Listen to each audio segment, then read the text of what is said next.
Hey guys, Josh here. Thought it might be interesting to do a bit of a video on the topic of wild camping versus designated camping areas, some of the pros and cons of each that you might not have thought of. So I'll put two columns up on the screen here. We've got wild camping and then paid campgrounds, or designated campgrounds, sorry. And for each consideration or point that I've got listed here, we'll give a point to one or the other, depending on which one does each thing better. Now the first thing I've got here is ease of just overall ease, easy to find, book in and go. It's keeping things simple, and that point obviously goes to designated campgrounds. You know where they are. There's generally maps that tell you where they are, so you just have to go straight there, book in and pay or whatever. Obviously with wild camping areas, unless you know the spot that you're going to go back to, then you've got to hunt around and find a spot that's going to be suitable, and it's not always easy. Sometimes it can be a struggle to get there, but if you're on an off-road motorcycle, you can generally go a lot of places that four-wheel drives and other vehicles can't get to, and you can really get out of the way. So yeah, first point goes to designated campgrounds. The next one I've got listed here is facilities. Obviously that's a no-brainer. That goes to designated campgrounds. When you're out in the middle of nowhere like this, there's no toilets, there's no hot showers, there's no rubbish bins. You've got to pretty much take everything out with you. So that point goes to designated campgrounds as well. If you don't like to rough it, then wild camping is definitely not for you. The third one I've got listed here is places of interest. Now I'm talking about like tourist attractions and stuff like that. So generally your designated camping areas will be at a nice beach or at a nice river, or somewhere that there's something to do, fishing, kayaking, whatever, mountain climbing. So there is that generally with a lot of the campgrounds. You'll have something to do there, whereas with wild camping, you got to make your own fun. I mean, you can bushwalk and whatever, look at the stars, have a campfire. Generally there's none of that sort of designated tourist attractions or points of interest. However, if you're wild camping next to a beautiful untouched creek or stream, or on a mountaintop somewhere with beautiful views with no one around, that's what you get from wild camping. So it's not all bad, but we'll give that point to designated campgrounds anyway. The next one I've got here is legality. Now obviously if you pay, go to a designated campground, or there's free ones around as well. If you go and camp there, it's legal, you're allowed to do that. A lot of the places, national parks, state forest, in Queensland anyway, you're not actually allowed to just camp anywhere you like. I know in other states the rules may be different. In other countries I know it is different, you can camp wherever you like. So just the legality side of it is something to be aware of. You can't just, in Queensland, you can't just pull up somewhere and camp wherever you like. So that point goes to designated campgrounds as 2. So, it's a little bit one-sided at the moment, but don't worry, the wild camp is going to come back soon. Our safety and security is the next one I've got listed down here. You may have a feeling of safety in a designated campground with other people around. Some people may have that feeling of safety with other people around. Some people may feel safer out in the bush with nobody around. It all depends on your personality type, and what the area's reputation is like too, I guess. I would probably feel safer in a campground, but I like to get well off any tracks when I go wild camping, so I kind of feel like I'm not going to be stumbled on by anybody out there. In Australia, you're not going to get attacked by a bear. Your baby may get taken by a dingo, or you may get bitten by a snake if you're not careful. But the safety thing, I'll give that point begrudgingly to the designated campgrounds. The next point goes to the wild camping for sure, and that's the cost. Okay, so there are designated campgrounds obviously that are free. Generally you can only stay there for one night, or there is a definite time limit, but the good ones you generally got to pay something, whereas wild camping obviously, as long as you don't get caught doing it, it's free.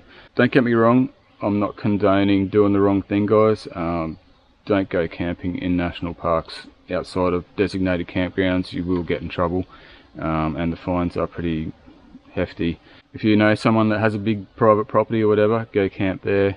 Won't cost you anything, hopefully. Maybe throw them a 6-pack of beer or whatever. That point definitely goes to wild camping, the cost. The next point I've got here is other people. Now other people, I'm talking about dickheads, talking about your own privacy. In a campground where there's other people around, not always going to run into dickheads, but there is definitely a higher chance of running into wankers who are going to have their generators running all night, or just making loud noises, leaving their rubbish around, stealing, you know, like, I haven't personally come across that stuff, thankfully. I mean, I've had noise problems in the past, but yeah, like if you go wild camping, you can get away from the riffraff, that is for sure. So that point is going to the wild camping, the privacy, the whole privacy thing. Like for me too, doing the whole vlogging and YouTube videoing, it's much easier and more pleasurable for me to do that stuff away from other people, because I do get pretty self-conscious.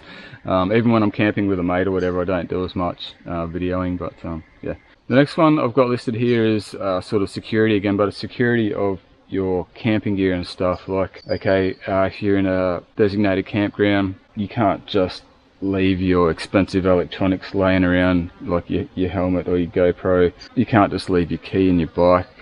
You know, well, I wouldn't feel safe doing that anyway. You've got to sort of put it all away in the tent with you or whatever, whereas if you're out in the middle of nowhere with nobody around, it doesn't matter. You can just leave your shit as long as it's, you know, not going to get wet if it rains or whatever. You don't have to. I generally just leave the key in my bike. Yeah, it's one less thing that you got to worry about. You don't have to worry about people nicking your shit. So that's another point for wild camping. Now, firewood and fires, that is a huge point to wild camping.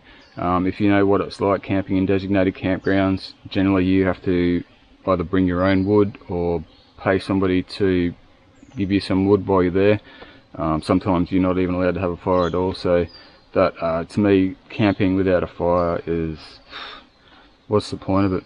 If you wild camp on somebody's property or whatever, generally there's going to be a whole bunch of firewood around, and you know the owner's going to be happy for you to burn a lot of it to you know, clean the place up a bit. So fires and firewood, that definitely goes to the wild camping. Now, ease of spreading out. So what I mean is, if you're camping with a couple of mates and you know one or two of them snore, if you're wild camping, you can tell them to piss off way over there, and you won't hear them snoring. If you're in a campground and you've only got a designated area, generally, you know, you've all got to be crammed in there, so you got to put up with their snoring and put some earplugs in or whatever. So yeah, being able to spread out and, you know, do whatever, that definitely is a point to wild camping. Now, I touched on noise and stuff before. Obviously, if you're camping by yourself out in the middle of nowhere, the only noise that you're generally going to get annoyed by is planes flying over or wildlife.